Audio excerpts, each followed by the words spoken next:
Alright, so I gotta come in hot about something right now. Oh, Christ. Okay, what are you coming in hot about? Okay, first, welcome everybody to Tall and Short with Tim and Tony. I'm Tim. He's... you talked to... I'm Tim, he's Tony. I'm Tim, he's Tony, and...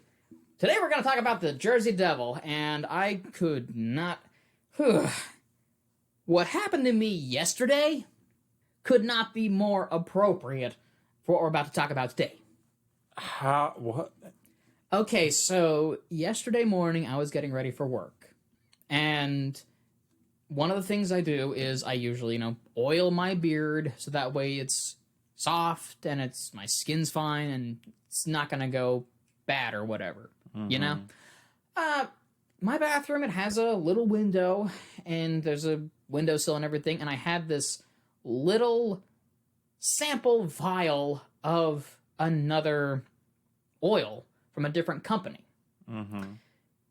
The oil was called Famine, like after the horsemen of the apocalypse.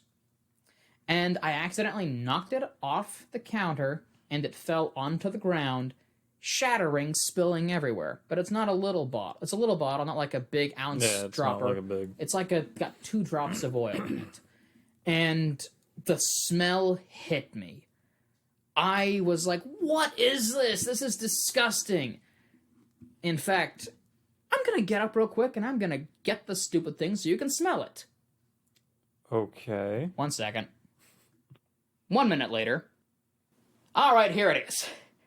All right, this little vial, you see, it's not a very big one. It's like half the size of my pinky, if that. Yeah, not very big. Why did you do that? Because I needed to make sure it was still potent, and it is. All right, so here's the smell of famine. I'm going to get up real quick, so if I sound weird, it's because I'm away from my microphone. Here you go. Go ahead and smell that. That smells fine to me. It smells fine to you, baby. Ugh. It smells fine to you. It was rough, because the thing is, some of it actually landed on my fingers when I was cleaning it up yesterday, and I had that on my hand for halfway through work. It was... God. The smell. So I was like, what is this? This is overpowering.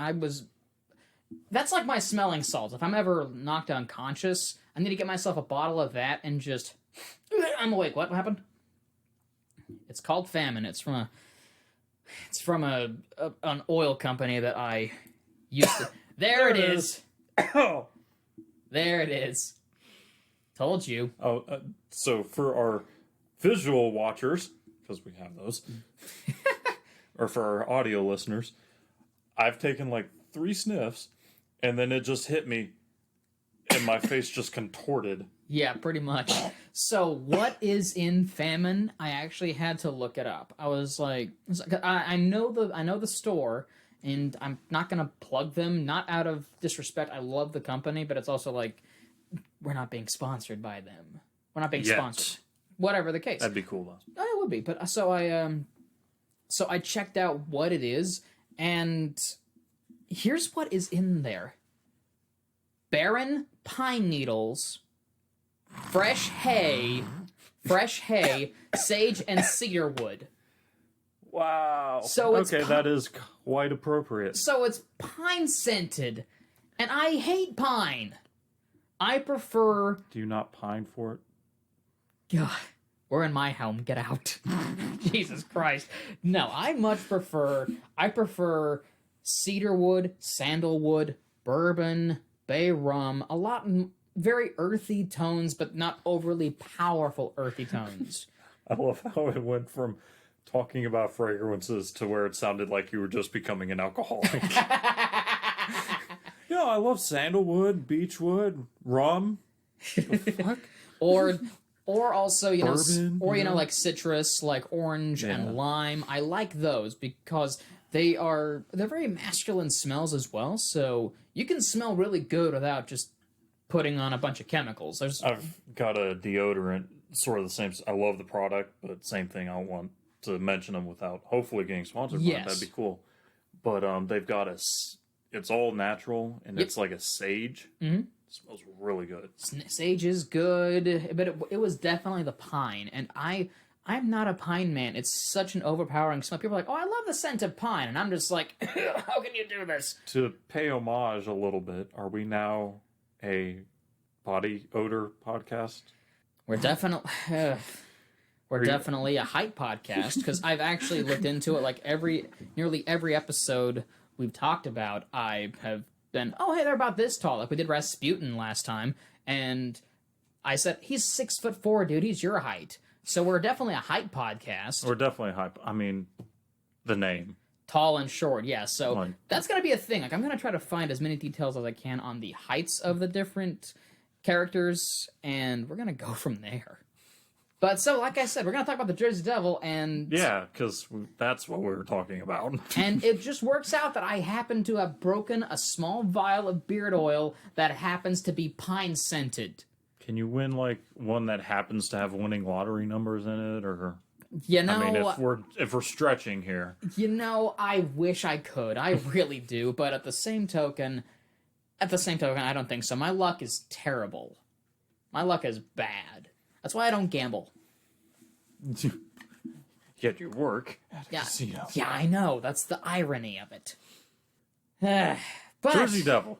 But let's focus on that one. So I'm gonna set the stage a little bit for Tony, because this is his favorite cryptid, like one of his favorite ones. It's my number one, knowing that it's more than likely not real. Oh yeah, it's like the lore behind it's probably one of my favorites. Absolutely, it's very much like a local legend up in that area, and it's fun. It's a fun thing. So what I'm going to do is I'm going to sort of set the stage, kind of where the Jersey Devil is based out of, as well as a group of people up in the area of the Jersey where the Jersey Devil is. All up in that area, pretty much. So, gonna start off with, up in New Jersey, in the southern portion of the state, lies the Pine Barrens. Home to Jersey Shore. That's a little bit more north, I think. That's a little more terrifying, is what that is. Absolutely. I mean, in the New Jersey Pine Barrens, I almost wanted to say the Jersey Shore Barrens. Thank you! So anyway, the New Jersey Pine Barrens, I'm really on it today. You're top on this. Absolutely. The forest is the largest remaining example of Atlantic coastal pine barrens, with two smaller examples located in Long Island and Massachusetts. So there's only like 3 areas that have this specific type of biome, I want to say. I'm listening, but that smell is awful. I told you that smell is rough, and it's gonna lingering, and it's gonna be there for like the rest of the day. So just be careful if you got it in your hands, okay? And looking at a map, I had to actually see just how big the Pine Barrens were, because I've heard about them, and I thought I read once that they covered the lower half of New Jersey. I'm like, there's no way. Yeah, but it's also like, it's New Jersey. Like, that's not a big state. No, it's not, but I did look it up. It is a massive plot of land. Don't get me wrong. It is a massive plot of land. Roughly 1.1 million acres of land. Jesus. And you used to live on 48 acres of land. Mm-hmm. So, think about that. Wow. So 1 million acres of land, which is roughly 22% of Georgia... not Georgia. Where am I going? No, I'm so sorry. 22% of New Jersey. Listen, I know you didn't take Crow's geography class, but I did. I took his. I took his Poly G class, political geography. I did, and it was one of the best classes I ever took. Mm-hmm. Clearly, it's just the fact that I'm also an idiot. Who is your best friend? God, yeah. Don't remind me.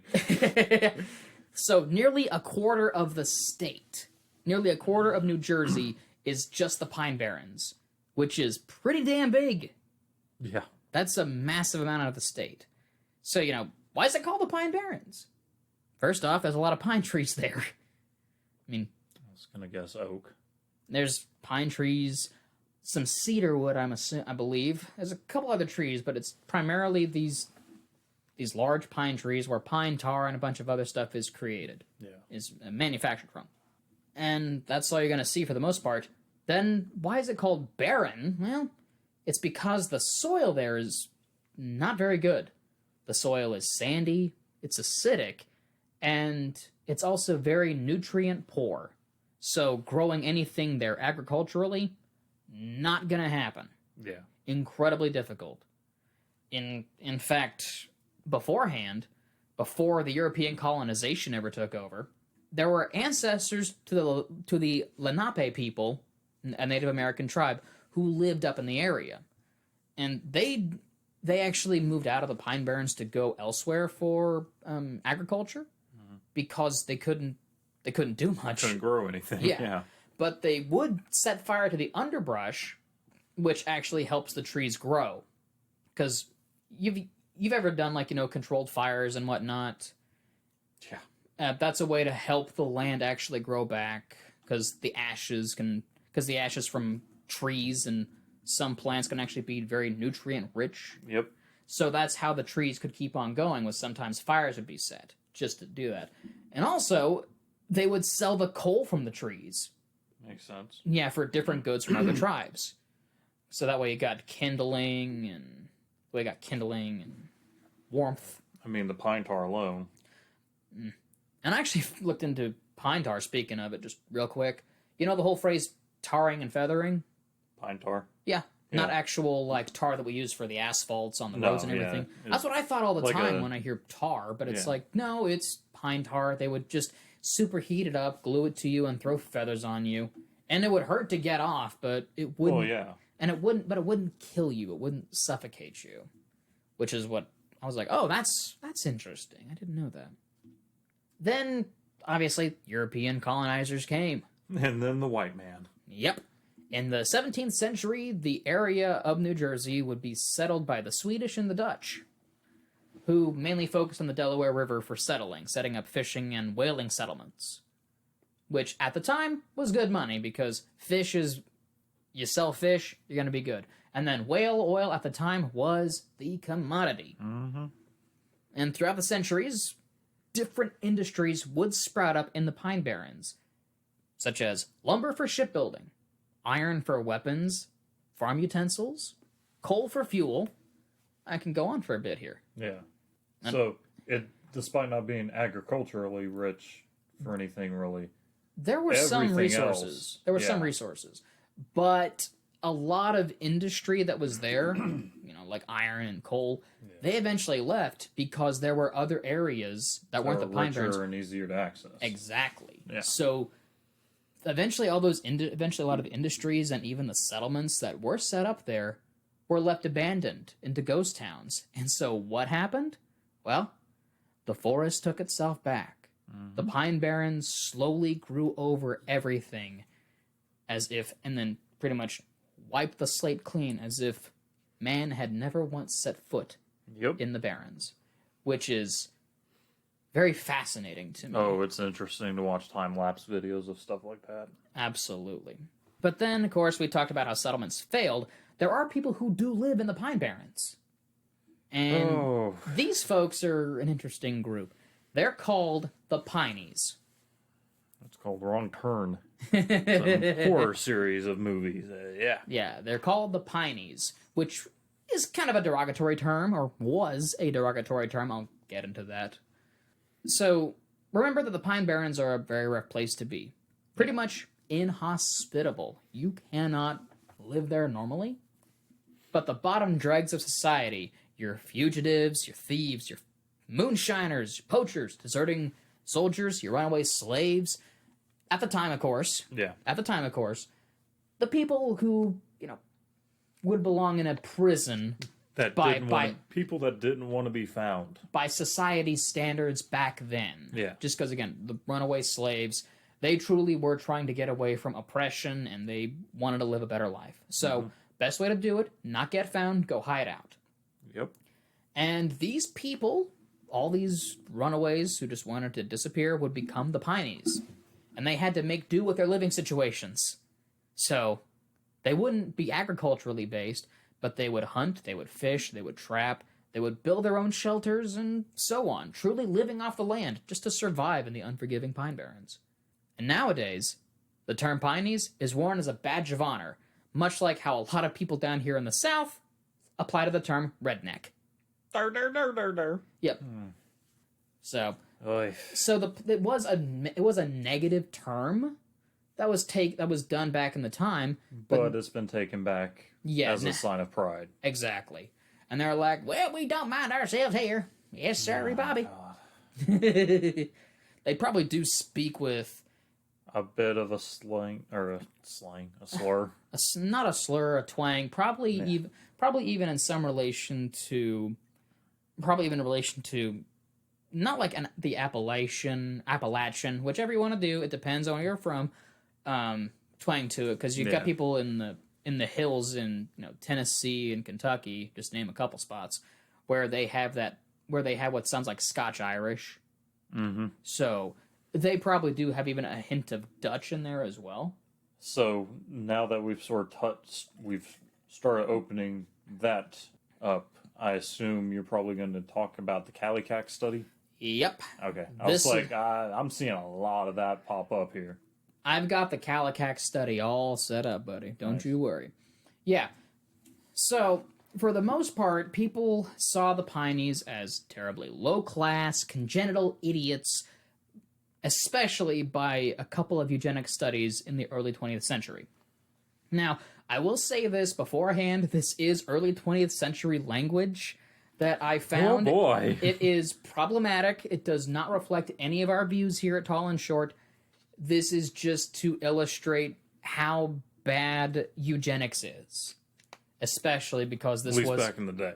Oh yeah, and the thing is, but this was very much a skewed research. Like looking into it further, I saw claims that it was like doctored. Oh, it was messed up. So the most famous of these was the Kallikak family, as we mentioned earlier.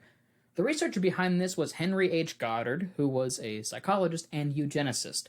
So he very much was a proponent of eugenics, which is pretty much the belief that certain people should not be allowed to have kids, and that there should only be this certain group of people who should go on to have kids.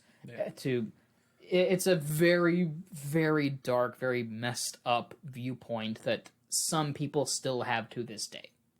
And in the study, Goddard traced the lineage of a woman who was given the pseudonym Deborah Kallikak. That's not her real name. The reason why he picked the name Kallikak is because it came from two Greek words that meant good and bad. Because like callous is good, cackle or something like that is bad, which is where that came from. Yeah. He allegedly followed a moral wrong, quote unquote, with the family tree. How one of Deborah's ancestors, also given the pseudonym Martin Kallikak, he was a soldier who slept with a feeble-minded barmaid. Feeble-minded was a catch-all term that people used for like either being mentally challenged, or just dumb. Like there are some people who very much are just that. They're not very smart. Yeah. Can be really nice people. Yeah. They're just also... But just...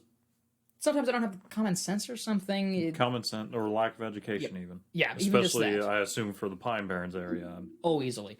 I'm trying to also be careful with the language, because this is something that is borders on the touchy. Yeah.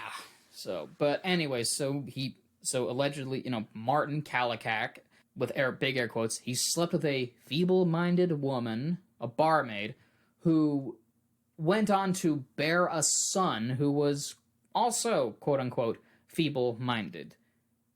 Martin actually left. He just was a one-night stand, essentially, with this barmaid, and he went back to find an upstanding woman, also quote-unquote. So, a woman of society or whatever. Goddard... Classy. Yeah. Goddard assumed that children born of the feeble-minded son... Yeah. Again, this is all his words. But the barmaid would produce the same product. Yeah, and he assumed that, any and all children that came from that line of Martin Kallikak's family would also be, quote-unquote, feeble-minded, and they would be poor, get in trouble with the law, be mentally ill, or all three. Just truly low standings in society. Yeah. Dregs. He then went on to believe that the children born from the upstanding woman of Martin would go on to be seen as normal and successful. Each of these children allegedly going on to become doctors, lawyers, politicians, you know, the higher end of society because they were quote-unquote normal. Yeah. Which is pretty rough. Pretty gross when I'm looking at it. And so, in its day, the study was seen as a success. Everybody loved it, and funding went to universities, including Goddard's, because he was a teacher at a university, of which I did not even bother looking because this guy kind of irritated me. He's kind of a dick. Yeah, I'm just not gonna get into it. And he looks like a mousy prick. I looked him up. He's like balding, little mustache, not like a Hitler stash, but like smaller than mine. Yeah, just a tiny one. And then big round glasses. Look like a freaking nerd. Big time nerd. It's like you're claiming. It's like you're a eugenicist, you jackass. Hey Tim, what are those posters back there behind you? Is that Harry Potter? You nerd. Let's see. No, that's Michael Sheen as Aziraphale the Angel from Good Omens. That's David Tennant as Crowley the Demon from Good Omens, and that's Jim Carrey's The Grinch. I rest my case. And then that is a lovely Ralph Steadman print of Fear and Loathing in Las Vegas that your wife so lovingly gave me. She's also a nerd. You're all nerds. And anyway. But as I said, the study was seen as a success. Funding went to universities and the psychology departments for a lot of places. But there were factors that were associated with the study that did not add up. For example, the nutrition of the children was not put into account. Obviously, the food for the normal side of the family was going to be plentiful. They were going to have enough of it. But in the feeble-minded, I couldn't think of another word. And this is a rough study. So this is a rough anything. I'm not trying to belittle anybody. This is just part of it. They didn't have nearly as much nutrient-rich food. I mean, you had natural animals that were located in the. And I'm gonna assume since she was a barmaid, she wasn't exactly making $100 a night. Oh, easily. So I mean, the money they did make probably just went to the bare essentials, I imagine. And then, of course, you got to consider potential of that some of the people who did live in the Pine Barrens also did drink, so there was fetal alcohol syndrome as well. Yep. So there's a lot of features like that. And there was, I'm sure, drinking before the age of whatever the drinking age was back then. Well, probably drinking at the age of 5. Yeah. Oh, there's your first tooth. Here, have a shot of whiskey. So, yeah, basically... And the study was horribly skewed, horribly studied. And then even further, Goddard had taken photos of the children, but looking at them, he more than likely doctored them up to make the children of the feeble-minded side look much more monstrous and sinister. Yeah. And it's like, for example, I think there's a photo where there's actually a boy who had Down syndrome. And so he doctored it to make the kid look even worse. I'm just like, why? That's terrible. Yeah, that's messed up in a lot of levels. Yeah. And funny enough, here's a little bit of pop culture for you. There was a short-lived sitcom in 1977 called The Calicax. Oh. Starring David Hiddleston. Now, it's just the name. That's about it. David Hiddleston played the patriarch of the family, one J.T. Calicac. An Appalachian family, or Appalachian, just to cover my bases, who he moves his family to California to run an inherited, run-down gas station. The show only lasted 5 episodes. Why? So when I say it was short-lived... Even in the 70s, they were like, nah, we ain't touching that. So when I say it was short-lived, it was short-lived. And, it was... Pretty rough. I did not even try to look up episodes of this. I don't think there were online because it's 1977, and it was an episode. It was a TV show that lasted 5 episodes. I don't think there's going to be anything online. Nah. So I didn't even bother. There might be, but Christ, you have gotta to do dig. some serious digging for that. Big time dig. I was just like, screw it. But that's just kind of to set the stage. The Pine Barrens are a very uninhabitable, very rough location, and it is where a good portion of our main topic takes place, the Jersey Devil. Alrighty. So take it away, buddy. Shall we? Yeah, let's go ahead and start with the origin story of this monster. Yeah, where else do you start? Also, what does the Jersey Devil look like? We're going to get into that in a moment. Let's kick off with the description first of this thing. The most famous photo is just an old black and white photo from 1909. Uh-huh. Printed in the Philadelphia Bulletin. I don't know if you've got it pulled up on your side, but it is... Is it that classic image of the goofy-looking, horse-headed creature? Yeah. Oh, yeah, that one. I've always seen that one. That is a classic image. I never Bat took it. wings, incredibly skinny back legs, and it's bipedal. And it's on hoofs. With tiny little forearms like a T-Rex. Yeah, tiny little forearm. I think they're hooved as well. A giraffe neck, and then it looks like a horse with like ram horns on it. Is a bizarre creature.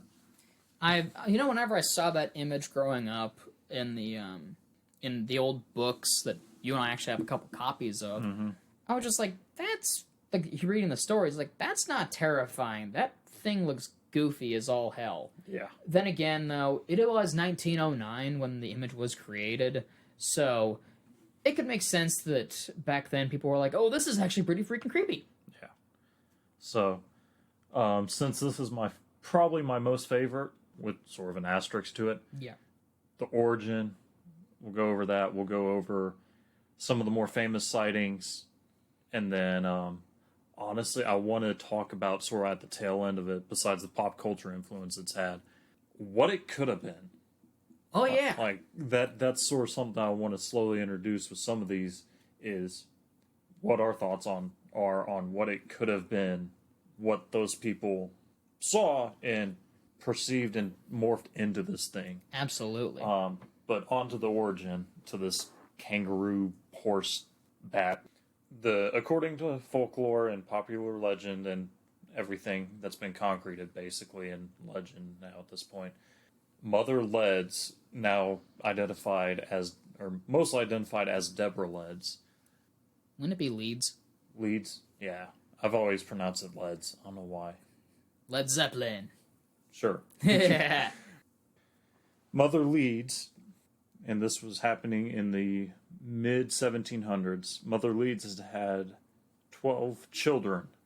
So mid-1700s. Yeah. This is actually about the time, because I said the 17th century was when the Swedish and the Dutch were. So more than likely could have been one of those without hesitation.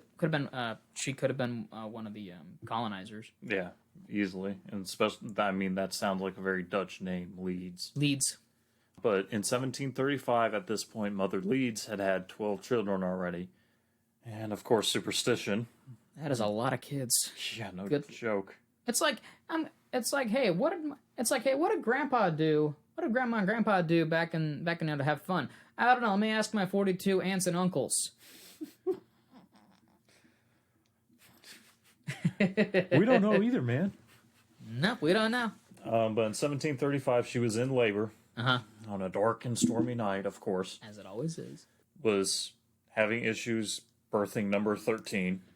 Mm-hmm. And basically cursed from multiple sources, basically cursed the child to come out. And it felt like the devil was coming out of her. Dun-dun. Yep. And this is where the Jersey Devil originates from. This thing, this kangaroo horse bat. Yep. Came out of the womb. And the most popular interpretation I've heard is it basically came out a human. Yep. And then just like morphed into the creature it is known as. Attacked the midwife. Yep. looked at Mother Lead's and then smashed through a window of the cabin or house or whatever it was and took off. I've also heard that the thing flew out of the chimney, went up the chimney. I've heard and that out one there. too. Yeah, and what always finds me fascinating with the Jersey Devil is that there is a starting point to the legend. There is a concrete start point. Always, previously, a lot of other legends that are out there, it's like, where did it start? I don't know, hearsay. And then it's like we did the Wendigo a couple episodes back. Yeah, and that's been in forever. Yeah, there really was no set, point. It's just people created it to say, okay, stop eating each other. Right. That was pretty much the only reason. This one, there's actual, story, a legend. It's, oh yeah, there was this mother who had 12 kids. She's coming on number 13, and she's like, you know what? Curse the child. Mm-hmm. And she got what she wished for. Yep. So, basically, that's the origin story of it. It was a human cursed by its own mother to be a devil. Mm-hmm. And it became it a devil. its parents' wishes. And it became a devilish creature. Yep. Right. And there's so much about the Leeds family, post devil, I guess. Oh, Lord. It was first referred to as the Leeds devil because of its name. Yeah, I guess its name. I guess it had identity. But there was responses from clergymen, obviously, to bless the mother or exercise whatever she had left into her. Yep. You know, I'm kind of now curious. What would she have named the Jersey Devil? What if she had named her 13th child?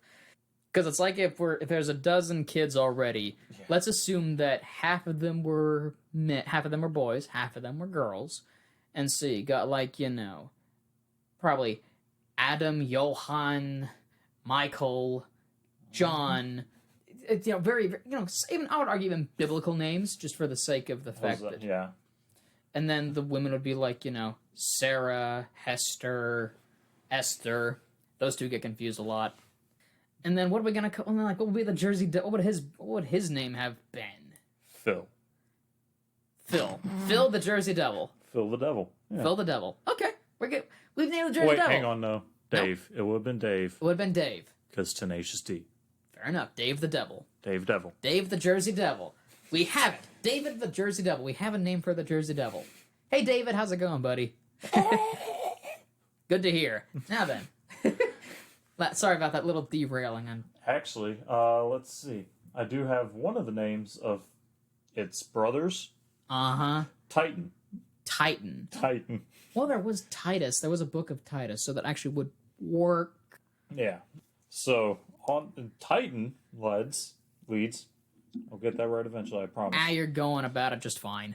The family crest for the Leeds actually depicts a wyvern. Uh-huh. And a bat-winged dragon-like legendary creature that stands upright on 2 clawed feet. And that is a wyvern. 2-legged dragon. So, I feel like they were just pulling from what they knew. I don't know. Yeah.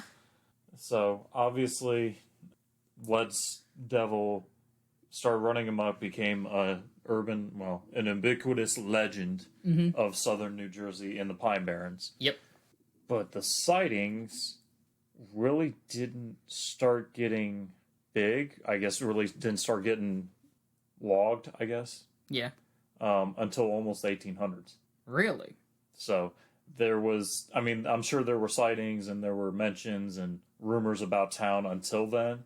But no one, I guess, really wanted to come forward and say, yeah, no, this happened. The earliest one of any note was actually, let me pull up my phone because I've got 15 different sources running for this thing. Okay. The earliest one I could find of any real interest was in 1812. What else was happening in that time? The War of 1812. My God. In 1814, took a little trip on the mighty Mississippi. Wait, no, in 1814, yeah. Go on. The War of 1812 was happening. Britain tried to reclaim the colonies, and that didn't work out. France helping out? I'd be lying if I remembered the answer. I want to say the French were helping the Americans out on that. But anyway, the reason I say the French Guess who the famous person that cited the devil was? Is it James Madison? No. Mr. One Bonaparte. Napoleon Bonaparte. No, his older brother. Really? Okay, you caught me there. Joseph Bonaparte. Joseph Bonaparte. Okay. Yeah, I guess he actually had an estate in Bordentown, Borden, Bordentown, Bordentown? like Lizzie Borden. Yeah. Actually claimed he saw the devil while hunting near his estate. He said he had heard multiple animal attacks. He saw strange footprints. Actually, obviously said he witnessed it. But outside of that, I couldn't find anything really more detailed about his encounter. So, over the course of 70 years, rumors, hearsay, probably a couple of witnesses that didn't come forward in the 1700s, and then another 10 years after, then we finally get a real solid sighting. So clearly this animal, or this thing, isn't human. Mm-hmm. Just on the time frame alone. Yeah, because that thing should be dead by now. Yeah. I mean, like a standard... like bears don't last more than, 20 years? I was going to say probably 20. Yeah, so large animals usually don't last more than 20 some odd years, 30. That's if they just live to old age. Yeah. That's if they don't die by hunter or other animal. There's also a mention from a Commodore Stefan Decatur. Gesundheit. Bless you. Probably Decatur. He said he actually saw the creature flying, like actually in flight. Uh-huh. He was actually at a millworks, inspecting cannonballs and stuff. Okay. And fired said cannonballs. No effect. Apparently he hit it square in the chest, or square in the body. Mm-hmm. Nothing. Didn't do anything. I'm debating if there was...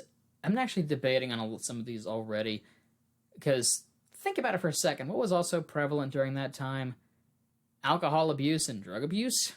So I'm thinking, was there perchance that a lot of these people may have actually been on something and just had hallucinated it because Was the of that? Commodore on cognac? Was the Commodore on cognac? Was the Commodore on a fine laudanum? I mean... There's a possibility on it. Yeah, absolutely. I mean, whiskey was used as a... Whiskey, laudanum, those were both used as your antibacterials and your pain reliever. So it wouldn't surprise me. And your party time. Pretty much. So it wouldn't surprise me if these folks were on something when they had these sightings. Mm-hmm. So we get the early 1800s with those two sightings. Uh-huh. Jump ahead another 20 years. Oh, good lord. So the devil's being blamed for multiple livestock killings in 40 and 41. I saw a couple of mentions that was at least 50 animals over the course of 2 years, which... That is sizable. Yeah. So, jump another... Oh, God, let me do my Oklahoma public education math. Burn. Big time. 80 years. Good lord.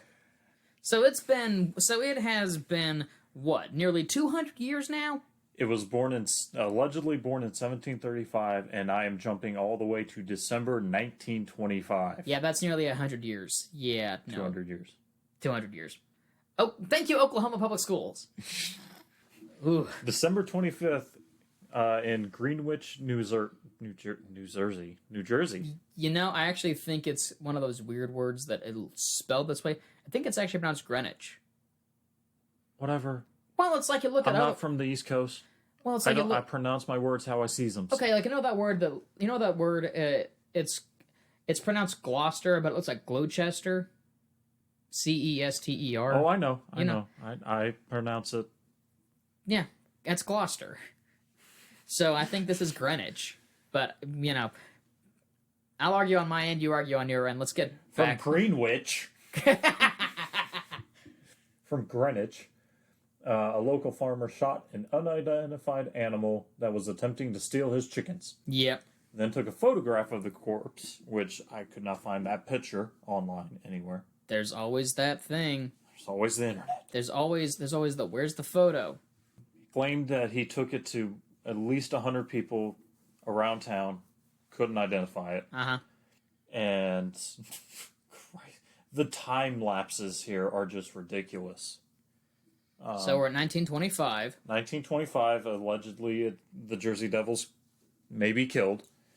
Jumped to July 27th, 1937. An unknown animal with red eyes, seen by residents of Downingtown, Pennsylvania, was compared to the devil. And that's like 12 years. Yeah. By a reporter for the Pennsylvania Bulletin. Uh-huh. And then July 28th, 1937, so the next day, Yep. more sightings happen. Uh-huh. Goes off the radar again. Uh-huh.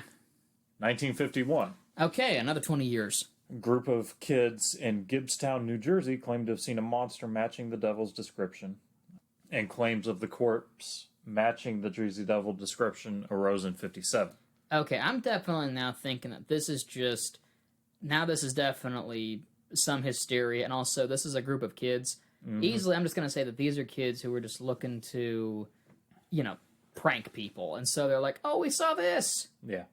And then jumping another 3 years, 1960. Why are we jumping around so much? Because that is how ridiculous this thing is. And the thing is, the Jersey Devil just can't fly. He has to jump. What's the point of having wings? Right. He's got wings. Why don't you fly, you Why don't bastard? you fly to your next encounters, man? No, I gotta jump, because I'm part kangaroo. You don't know, bro. Get out of here. Jersey Shore Devil? I made one of those in a thing once, and it's stupid. He's short, he's got slick back hair, big aviators, and he's like, yeah! What's up, bro? Even got a wife beater and shorts on with a golden chain. He looks absurd. During 1960, tracks and noises heard near Mays Landing also got claimed and associated with the devil. Uh-huh. During the same year, merchants around Camden, New Jersey, offered $10,000 for the capture of the devil alive, I assume. And this is 1960, so $10,000 back then is pretty penny. That's Cadillac money. Big time. Back then. They were even offering, the merchants as a group were collectively offering to build a private zoo to house the creature. That'd be moneymaker for sure. I mean, step right up, come and see the actual devil from I want to say Georgia, just because I know I want to say Georgia because the devil went down to Georgia. So that's why I'm stuck in there. No, he just went to, like, Pennsylvania. But come on down, step right up to the devil from Jersey. So, I start with all the minor encounters. Yep. Like, with Bonaparte, and the Commodore, and all the kids, and all these 19s odds. But the biggest and most famous one was during 1909, when that picture was originally illustrated. Yes. During the week of January 16th to the 23rd of 1909, papers published hundreds of claimed encounters with the devil from all over South Jersey and the Philadelphia area. Mm-hmm. Among the encounters, claims that the creature actually attacked a trolley car in Hayden Heights and a social club in Camden. Damn. Police all over Camden and Bristol allegedly fired at the creature to no effect. Mm-hmm. Calling back to that cannonball thing. Initial concerns started off with footprints in the snow because it was still January on the northeast coast, so it was still snowing. There were footprints, there were char marks around the footprints. Ah. And there were char footprint marks on roofs and on streets. That actually makes me think of another mystery called The Devil's Footprints. Mm-hmm. I'm pretty sure you know about it, where it's like this village, after a great snow happens, everybody locks their doors, and then in the morning, there were these just hoof prints walking on through here. Devil. Wow. It's the Jersey Devil. Obviously, the coverage from the newspapers and all these claims sent everyone into a fervor. Yep. Delaware Valley schools closed down for the week. Wow. Closed factories down. Closed shops. People were this legitimately thing shut afraid. it down. Wow. And obviously, with that kind of backlash, hunting groups came out and started trying to hunt it. Absolutely. It's rumored that the Philadelphia Zoo also posted a $10,000 reward for the creature. And that type of money back then obviously prompted amalgamation hoaxes and false bodies to come up, Oh, yeah. including a kangaroo equipped with artificial claws and bat wings stitched onto it. Yeah, this is where the gaffs, like from P.T. Barnum's Circus, would be coming In the prime of that time frame. easily, because the thing is, you didn't have the internet back then. You couldn't just fact check something and go, yeah, no, that's not it. Yeah. You could do a lot more back then and get away with it than you can now. And so I think that if I were definitely like if I knew then what I know now about, everything back then, I'd be a fucking criminal mastermind. And I would be untouchable. So, yeah, I mean, the sightings are so sparse on the early end of it. Mm-hmm. And then, like, in 1909, this thing just peaks. I've not seen any even really worth bringing up sightings since the 1909 week. It is basically just into the air. And then it allegedly appeared every so when and just gone. Yeah.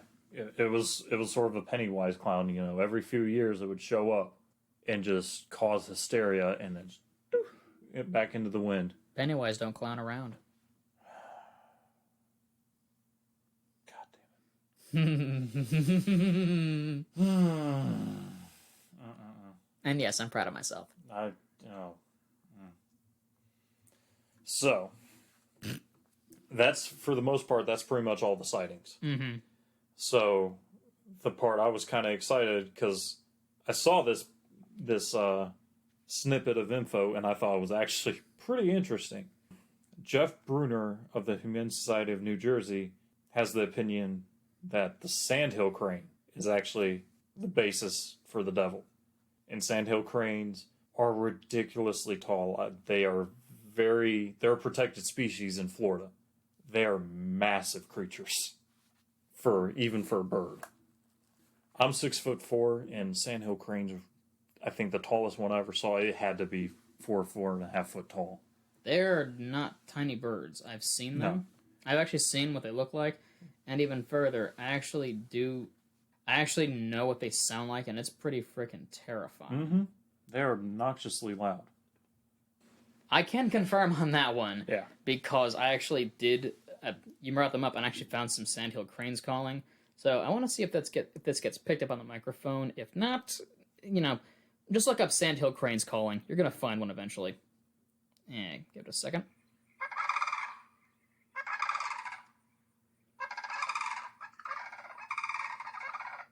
Imagine hearing that in the woods at night. Yeah. Or even in the daytime. Mm-hmm. Like, if you're out there all by yourself, that's still creepy. Yeah, they are pretty freaking creepy.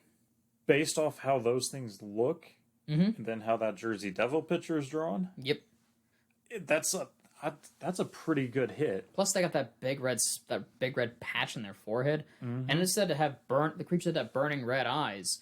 That could be easily caught by the light, and yeah, if you're just seeing something fly by you, yep, and you're gonna catch that red. Yeah, that'd be easy to spook them. With the decomposition of the bodies, because like we've said, I've lived on a farm, and we had egrets and we had cranes, and obviously they'll die, and they die in such a way, like when the body starts decomposing. If you see a decomposed body like that, it's not a far stretch to see that's some sort of to view it as some sort of supernatural creature. Mm-hmm. But yeah, that's the Jersey Devil. Despite it being one of my favorite cryptids, man, it is so easy to debunk it.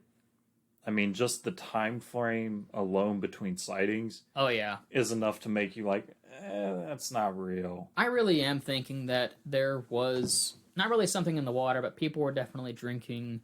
There were people who were drinking, using alcohol, drugs. Definitely also the fact that, again, there was those kids. That's just kids causing mischief, because that's what they do. But the hardest one to debunk is that 1909, the week of 1909. Yeah, that one's a weird case. But they chalked that up. Medical sociologist Robert E. You're going to love this guy's name. Robert E. Bartholomew. Nice. And author Peter Hazel cited the 1909 series of sightings and the public panic Thereafter. caused from as a almost textbook example of mass hysteria. And we can get in. There's actually several stories that are mass hysteria related that we could easily get into. Not just the Jersey Devil. And I could see that because sometimes all it takes is a little bit of persuasion and people will believe anything. Yeah. So, did you ever watch a show called Holmes and Doyle? Mm-hmm. It was a fictionalized account of, not Holmes and Doyle, the wrong one, Houdini and Doyle. It was a fictionalized account of Harry Houdini and Arthur Conan Doyle, and they were best friends in real life. They really were best friends. That is such a weird combination. I know, right? But the thing is, Harry Houdini was a big-time skeptic. And Arthur Conan Doyle, while a very intelligent man who also created the most intelligent detective of all time, Sherlock Holmes, he was also big into Victorian age spiritualism. So he believed in spirits and mediums and everything else. And in one episode, Houdini actually decided to trick people into thinking that he was sick, and then everybody else in the room began to feel the same things. He says, "Man, I'm getting hot. Do you feel like you're getting hot? Like, it's really getting warm in here." And everybody started adjusting their ties and collars and like, "Yeah, it is getting warm in here. What's wrong?" And then he said, "Nothing is wrong. I did that to show you that anybody can be easily fooled." Yeah. So mass hysteria is all about a little bit of persuasion, and anybody can follow through on it. And with the legend being so ingrained into that area from the 1700s. Yep, and the story being passed down like a boogeyman. Yeah. Real easy. You get a sandhill crane that's... Because we had... God, I lived in Blanchard way back when, so that would have been the early 2000s. We had that, like, bird epidemic where birds were just falling out of the sky. Yeah. What's to say in 1909 something similar wasn't happening? And they're like, I don't want to say rabies, but something akin to that for birds. Possibly. And that could have led to a trolley attack. So I, as much as I wish it was real, because it'd be such a bizarrely awesome animal, I kind of side with the sandhill crane theory. That's definitely a possibility. That is really in line with almost everything. Oh, yeah. Because if you tried to hit that thing with a cannonball, if you hit it, it's just going to explode. Yep. And you're not going to see. And if you're drunk with the cognac, oh man, it just disappeared. It must have invisibility powers. Yeah. So, yeah, I hate to say it because I love this thing so much, but it's definitely not real to me. Yeah. And I unless you have seen that thing and it's like spoken to you, because it's Dave. Unless Dave's spoken to you, I'm pretty sure everyone that if you just read it, you're going to say, yeah, no, that's not a thing. Yeah. But what is real is the cultural influence this thing has had. Oh, absolutely. Comic books, video games, two hockey teams, actually. Mm-hmm. Several sports teams. Sports teams, been featured in books and movies and video games all over. So remember when we were talking about the Wendigo and there was the show Lost Tapes that I brought up? Oh God, no. They had one about the Jersey Devil. And that one wasn't nearly as creepy, but you actually What get was the show called again? Lost Tapes. LOSTTABES. And it's done up as like this found footage TV show. Yeah. And it was one of the... That's going to be our source material for this thing, isn't it? Thankfully, no. Oh, that's creepy. You see the picture of the Jersey Devil? That's the face of it, man. It just looks like they put back, like, leathery plastic bat wings on a goat. They were making it look like the devil. Which is what they want. They wanted to make it based on the myths. And that's just the image. Then and that's just like the illustration. Have you seen the actual, see the monster head they got there? Yeah. Yeah, that's what they use. And you can actually see, like, the hoof at one point. Whole bunch of craziness about it. Wow. Yeah, but that was one of them. Yeah, but that was that episode, and it was kind of creepy. It was like a family with their border collie, I think, Yeah. who came afoul of the Jersey Devil itself. I forgot what happened to them. I think all but the husband got away. That's usually how it is. The husband always dies in some self-sacrifice. But the fact that the Jersey Devil, while it is definitely a piece of Americana legend, especially up in the Northeast, it has had such a significant influence on everything, on all pop culture. So, I'll rattle off the TV series it's been in.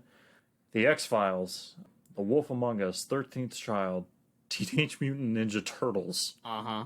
I think that might be the 2003 version. The Real Adventures of Johnny Quest, The Barrens, Carney, A Night with the Jersey Devil, The Last Broadcast, Legend Quest, What We Do in the Shadows, which I know you love. I haven't seen it yet, actually. Really? Yeah. Call me a liar, Dad. And Gravity Falls, which I love. And then, it has its own video game named after itself. It's got a roller coaster named after it. Yeah, there's... Vinyl figures. Like we said, 2 hockey teams. In Search of Monsters, Lore, Monsters and Mysteries in America. If anybody hears a slight whining going on right now, we live in central Oklahoma, and every Saturday at noon, the tornado sirens go off. So if you hear a faint humming, if you hear it like that, faintly, that's what's going on. We did not time this for that. We timed it perfectly for this. Yeah.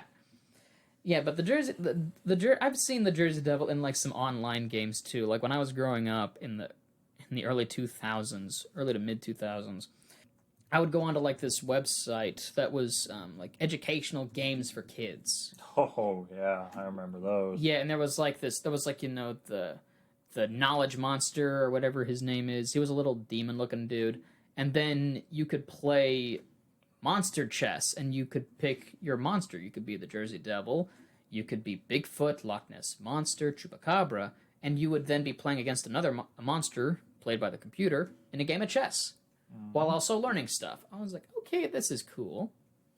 And then I always love the different like artwork that people make of the Jersey Devil. Like, what does it look like? Yeah. Some of them make it very similar to what the description is. Others, they kind of throw in like a more humanoid flair to it because it was born a human. And I've seen a couple that it's just straight up a devil. Yep. Like stereotypical red horns, pointy tail devil. And it's just so fascinating. What was just a simple legend starting in the mid to late 18th century, still we talk about it today, and it still influences TV, video games, books, everything. Yeah. So the only other, I'm just looking through the family history of this thing, and they were actually the family was actually Quakers. Quakers. Yeah, no, Quakers, and that's actually that's definitely Dutch, because we would eventually get into the Amish with the Quakers. Yep.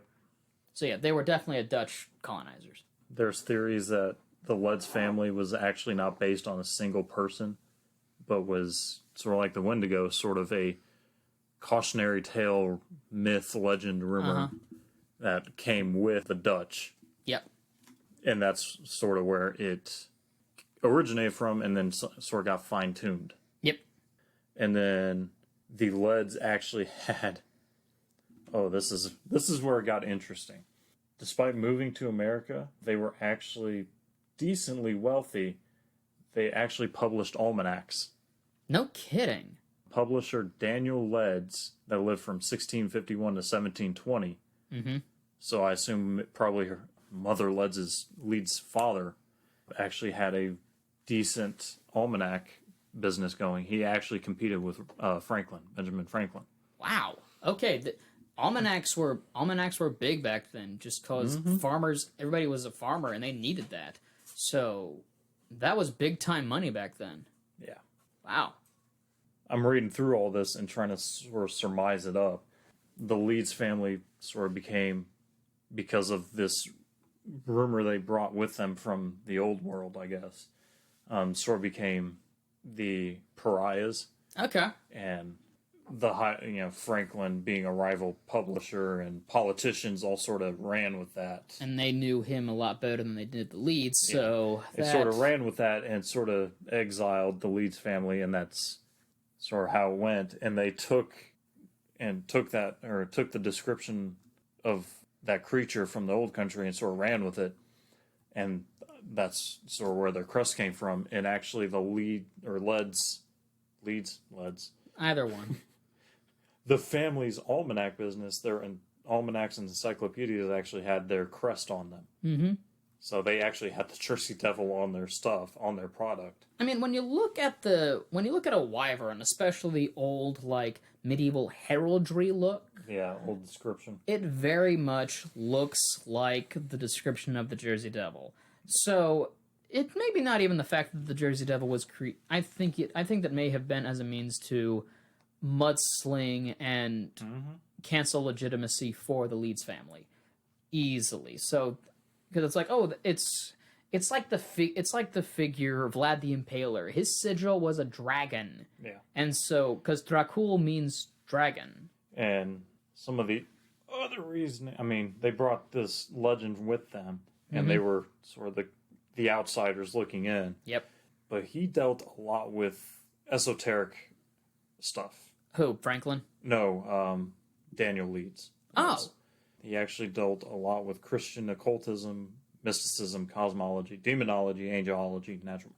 He dealt with sort of the weird side. Okay, so the stuff that definitely people would go, he's probably worshipping the devil. Yeah, and so not only being outsiders and being competitors with Franklin, and already having this kind of out of place family crest and having this legend that they sort of associated with, doubled down on it with that. And there you go. And I feel like that's a lot where the initial Jersey Devil claims came from. Like you said, it was mudslinging. And that person got personified. And also, when you think about it, I mean, the number 13 is an unlucky number, so 13, it's easy just to go, because everybody would have, like, a lot of kids. They had big families back then because most people were agriculture based, so they needed to have the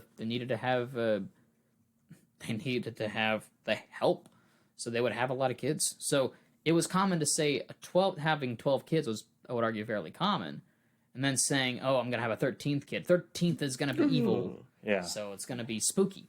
Yeah. So it's all just superstition, all political mudslinging, all a bunch of stuff that, when you look back at it, is very silly. Yeah. And it just sort of got ran with, and it's just now part of Americana. Yep. So, I don't know, what do you think about the Jersey Devil as a whole? It's a fun story. It's definitely got a lot of superstition, and when I was younger, for sure, I definitely believed in a lot of it, and I was like, oh, this is...